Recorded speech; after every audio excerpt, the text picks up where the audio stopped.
Hello dear students, आज हम इसमें कंटिन्यू करेंगे अपनी वीडियो को। और हम लोग लास्ट वीडियो में पढ़ रहे थे some basic concept of chemistry, और लास्ट टाइम हम लोगों ने किया था मॉलिक्यूलर मास। देखिए, मॉलिक्यूलर मास के बाद एक आप लोगों को ज्यादा जरूरत तो नहीं होती है, लेकिन पता होना चाहिए, एक होता है फार्मूला मास। फार्मूला मास क्या होता है? Formula mass is nothing, it is just like the molecular mass.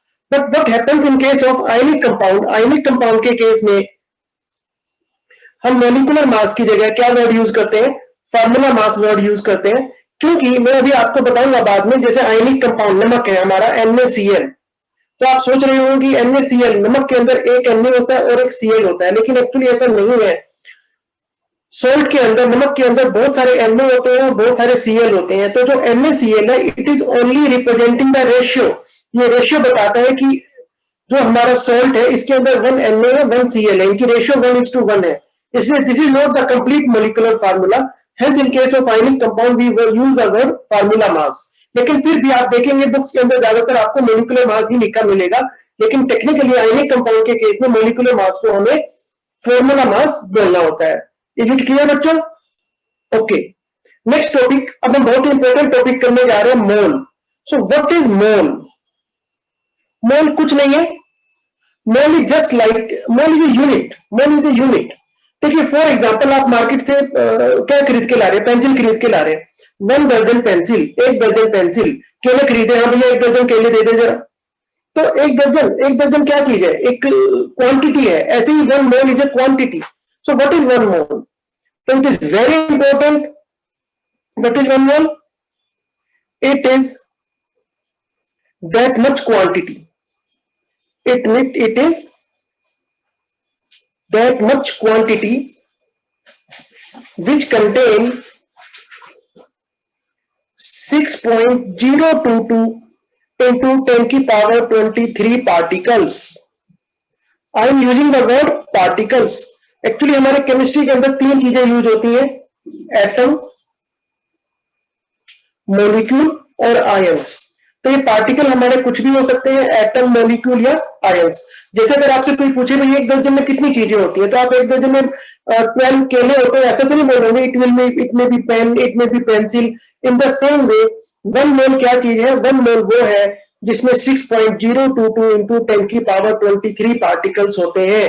And 6.022 into 10 की power 23 particles is known as Avogadro number. क्या कहते हैं बच्चों इनको? Avogadro number.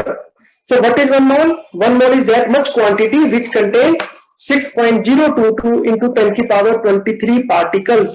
एक आपको यहाँ पे एक और बहुत इंपॉर्टेंट बात बता दूं, ये पाया गया STP. You know what is STP? STP is standard temperature and pressure.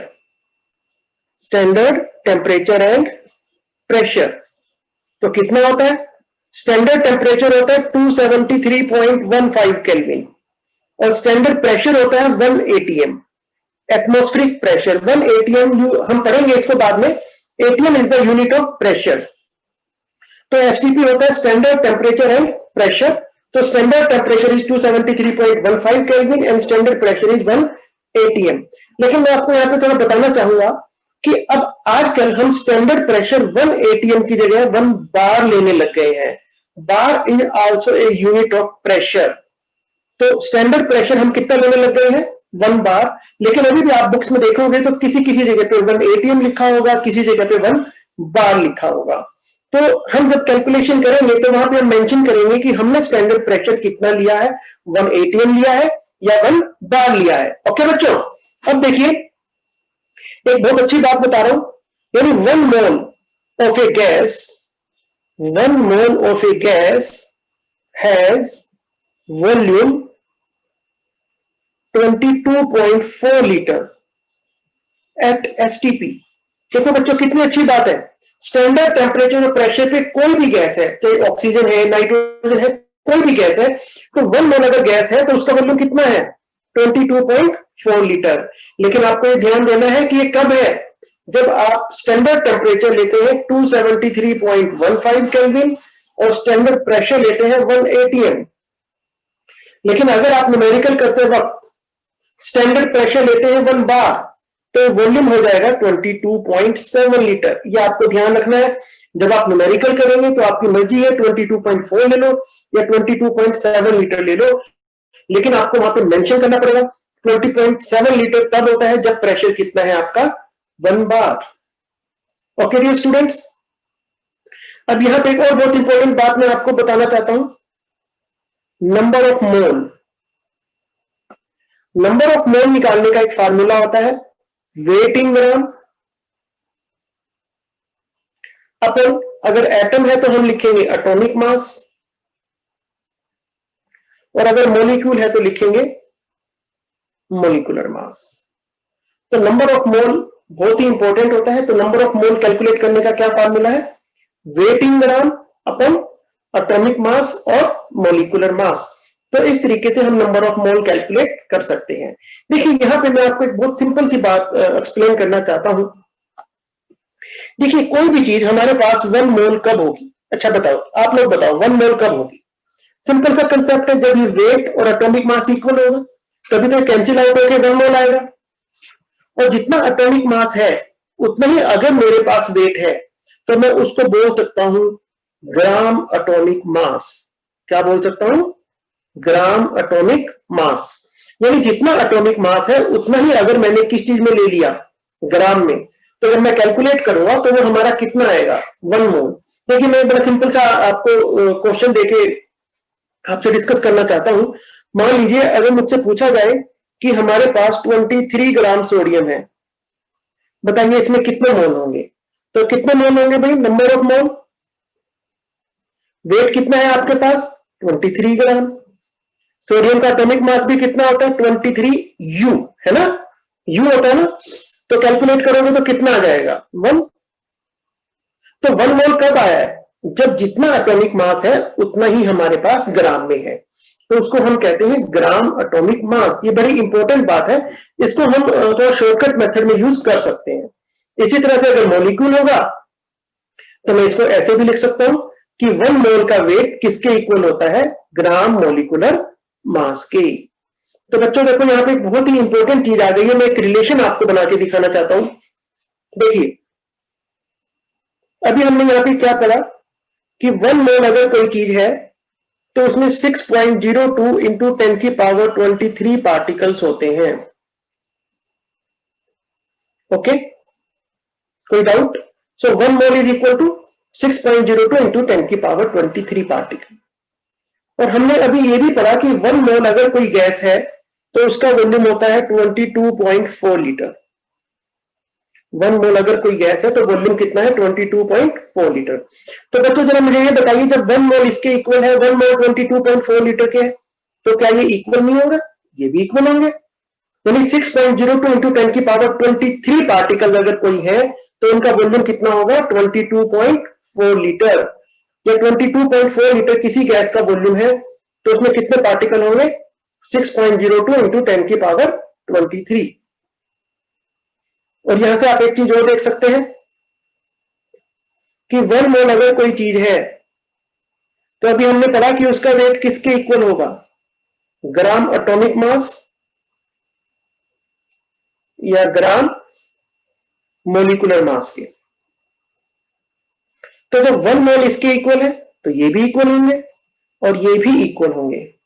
तो देखो बच्चों बहुत ही इंपॉर्टेंट मैंने रिलेशन आपको बना दिया है कि 1 मोल अगर कोई भी चीज है तो उसमें 6.02 इंटू 10 की पावर 23 पार्टिकल्स होते हैं। 1 मोल अगर कोई गैस है तो एसटीपी पे उसका वॉल्यूम 22.4 लीटर होता है। तो जब ये 22.4 लीटर इसके इक्वल है तो ये दोनों भी आपस में इक्वल होंगे। तो हम बोल सकते हैं कि 22.4 लीटर में 6.02 इंटू 10 की पावर 23 पार्टिकल्स होते हैं। और 1 मोल अगर कोई चीज है तो उसका वेट कितना होगा, जितना उसका एटॉमिक या मॉलिक्यूलर मास है। देखिए मैं एक छोटा सा क्वेश्चन करके दिखाता हूं अभी आपको यहाँ पे, बहुत सिंपल सा क्वेश्चन। मान लीजिए कि आपको दे दिया जाए 22.4 लीटर CO2, हमें बता दिया गया कि 22.4 लीटर CO2 है। तो इससे आपको क्या क्या पता लग जाएगा, देखो आपकी 22.4 लीटर किसके इक्वल है 1 मोल के। इसका मतलब इसमें कितने मोल है 1 मोल है। 22.4 लीटर में कितने मोल पार्टिकल होते हैं 6.02 इंटू 10 की पावर 23। इसका मतलब 22.4 लीटर में 6.02 इंटू 10 की पावर 23 मोलिक्यूल है क्योंकि CO2 हमारा मोलिक्यूल आ जाएगा। तो यहाँ पे आप देखिए 22.4 लीटर का मास किसके इक्वल है, ग्राम मोलिकुलर मास। तो CO2 का मोलिकुलर मास कितना होता है 44 यू। तो आपको कुछ नहीं करना, बस यू की जगह पे क्या लगा देना है, ग्राम। तो इसका मतलब ये हुआ कि 22.4 लीटर अगर CO2 है तो उसका वेट कितना होगा 44 ग्राम। तो देखिए एक चीज से हमने 3 चीजें कैलकुलेट कर ली है। फिर भी अगर आपको यहाँ पे कोई दिक्कत आ रही है तो कोई बात नहीं, मैं आपको एक और मेथड बताता हूं। देखिए बड़ा सिंपल है, 1 मोल किसके इक्वल है, ये तो आप समझ चुके हैं, 6.02 इंटू 10 की power 23 particles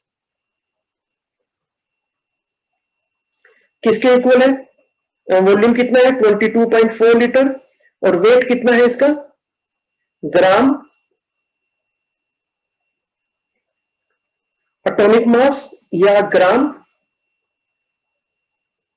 molecular mass. Okay बच्चों, तो आपको कुछ नहीं करना, कोई भी न्यूमेरिकल आता है तो आप क्या करें, डिवाइड कर दें मोल। तो मोल के नीचे n नंबर ऑफ मोल, ये पार्टिकल है इसको मैं n से लिख देता हूं, 22.4 लीटर है वॉल्यूम लिख देता हूं, एटॉमिक मास या मोलिकुलर मास है तो मैं यहाँ पे वेट लिख देता हूं। बस ये चीजें लिख के इसके इक्वल कर लो। अब जैसे मान लीजिए आप मुझसे क्वेश्चन पूछना चाहते हैं एक कि 44.8 लीटर आपके पास CO2 है, इसमें कितने मोलिक्यूल होंगे,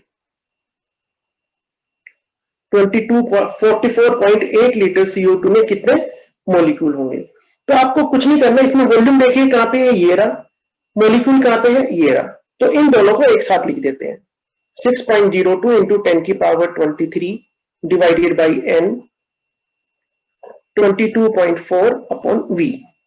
क्लियर है बच्चों, अब वैल्यू पुट कर देते हैं, 6.02 इंटू 10 की power 23 n number of molecule मुझे निकालने हैं 22.4 अपॉन वॉल्यूम कितना दिया हुआ है 44.8। तो बस कैलकुलेट कर लो, n नंबर ऑफ मोलिक्यूल निकल जाएंगे।